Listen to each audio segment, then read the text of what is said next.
ഞാൻ ഇന്നലെ നിങ്ങളോട് പറഞ്ഞതാന്ന് ഞാൻ ലൈവ് വരാന്നുള്ള കാര്യം. ഇന്നിപ്പോ എവിടെയാ ഉള്ളേന്ന് വെച്ചാല് പിന്നെ പറശ്ശിനിക്കടവ് അമ്പലത്തില്. പിന്നെ കൊറെ കാലം എവിടെയും പുറത്തിറങ്ങാത്തോണ്ട് ഇന്നിപ്പം അങ്ങനെ പുറത്തിറങ്ങിയതാ.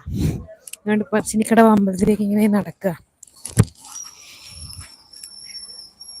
ഇതിന്റെ ഭാഗത്ത് മൊത്തം എന്താ പറയാ കുറേ ചന്തകളാണ്.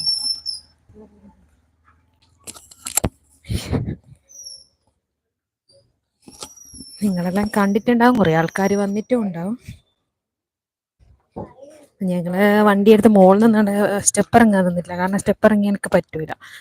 സ്റ്റെപ്പ് ഇറങ്ങിയിട്ടില്ല, വണ്ടിയെടുത്ത് താഴെ വെച്ചിട്ട് താഴത്ത് കുറച്ച് ഭാഗം മാത്രമേ നടന്നിട്ടുള്ളൂ.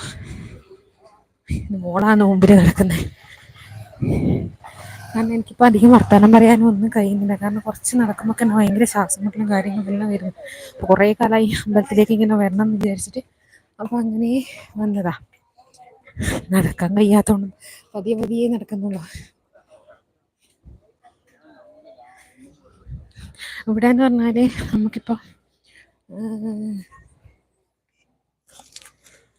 എല്ലാവർക്കും, കാരണം ജനകീയ മുത്തപ്പനാണ്, അത് ജാതിയില്ല മതവും ഇല്ല ഒന്നുമില്ല. എല്ലാ മതത്തിൽപ്പെട്ടവർക്കും ഇവിടെ വരികയും ചെയ്യാം, മുത്തപ്പനെ കാണുകയും ചെയ്യാം. പക്ഷേ മുത്തപ്പനത് എല്ലാ ദിവസവും ഒന്നും കിട്ടുമെന്നില്ല, വൈകുന്നേരം ഉണ്ടാവലുണ്ട്. പിന്നെ ഉത്സവമുള്ള സമയത്ത് രാവിലെയൊക്കെ ഉണ്ടാവും. അപ്പോൾ ഇതിപ്പോൾ ഉത്സവമൊന്നുമില്ല, പക്ഷെ എന്നാലും ഒരുപാട് ആൾക്കാരുണ്ട്. ഇവിടെ ഭയങ്കര തിരക്ക്, ഏത് സമയത്തും നല്ല തിരക്കാണ്. ആൾക്കാർ ഒരുപാട് ഉണ്ടെന്നാണ്. ഇവിടെ 8 മണി വരെ ചായയുണ്ട്, രാവിലെ മുതൽ വൈകുന്നേരം 8 മണി വരെ ചായയും പിന്നെ അതിന് ഒരു മമ്പയർ ഒരു ഇതുപോലെ ഉണ്ടോ പ്രസാദമായിട്ട് കൊടുക്കുന്നത്. പക്ഷെ അത് കഴിഞ്ഞിട്ടുണ്ടാവും, നമ്മളിപ്പോൾ ലേറ്റ് ആയ കാരണം കഴിഞ്ഞിട്ടുണ്ടാവും. മുത്തപ്പൻ്റെ ആ ഭാഗം കാണിച്ചു തരാം.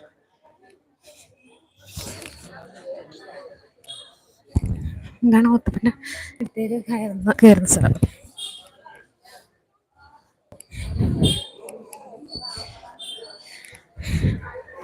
എനിക്ക് വർത്താനം പറയാൻ കഴിയുന്നില്ല, ഒന്നാമത് നല്ല കിതപ്പുണ്ട്.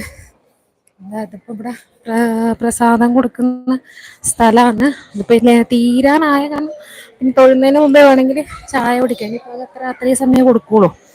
അത് വേണമെങ്കിൽ ഇവിടുന്ന് ചായ കുടിക്കാം. ഇവിടുന്ന് എല്ലാവർക്കും പ്രസാദം കൊടുക്കുന്നുണ്ട്. ഞാനും ഏതായാലും ഒന്ന് പോയി വാങ്ങാന്ന് നിൽക്കാം, കാരണം മുത്തപ്പൻ്റെ അടുത്ത് നിന്ന് കിട്ടുന്നതല്ലേ.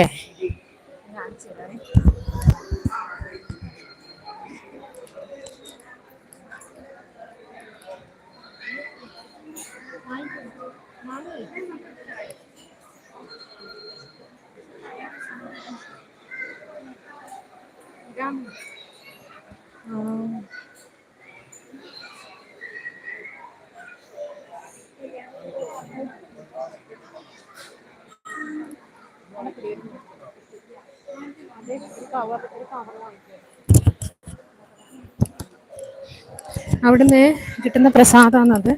പിന്നെ ഒന്നുകിൽ എല്ലാവരും കഴിക്കും. അതിപ്പോ ലാസ്റ്റ് 8 മണി ആയത് കാരണം എല്ലാവർക്കും കൊടുത്ത് ഒഴിവാക്കുന്ന. അപ്പൊ ഇതാണ് കേട്ടോ അതിന് മുത്തപ്പൻ്റെ ബാക്ക് വശം. ഇനിയിപ്പോൾ ഇതുവഴി മുൻവശത്തേക്ക് പോകണം.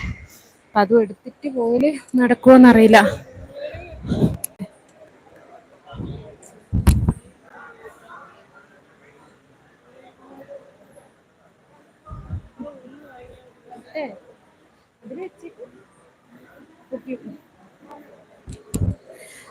അതിപ്പോ എന്താന്ന് വെച്ചാല് പ്രസാദം വാങ്ങിയത് ഇടാനുള്ളൊരിത് ക്ലിയർ ഇല്ല. ഇപ്പം ഇതെന്താ സാധാ ഇതിപ്പോ നമ്മള് അമ്പലത്തിന്റെ പുഴക്കരക്കേക്ക് പോവാം. അവിടുന്ന് കാല് കഴുകിയിട്ട് വേണം ഉള്ളിലേക്ക് പോവാൻ.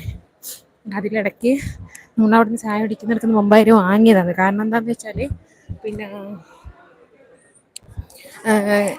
അത് കിട്ടൂല. അത് മുത്തപ്പൻ്റെ അടുത്ത് മുത്തപ്പനെ